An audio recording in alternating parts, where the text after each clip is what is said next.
स्वतःचं जीवन संपवणं सोपं वाटतं, पण याचा अर्थ स्वतःची स्वप्न, श्रद्धा आणि कर्माची वाटचाल थांबवणं.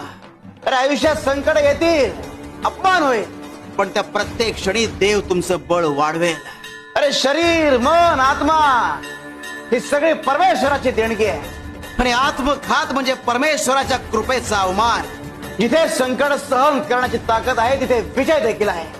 अरे तुम्हाला वाटेल की तुम्ही हरलात, पण त्या क्षणी देव तुमच्यासाठी एक नवीन दिशा ठरवतो. जीवनाच्या प्रत्येक वळणावर, प्रत्येक अडथळ्यावर जो स्वतःवर विश्वास ठेवतो तोच परमेश्वराला अधिक प्रिय आहे. स्वतःवरचा विश्वास आणि परमेश्वराची कृपा यांची जोड असेल तर आयुष्य शाश्वत होतं.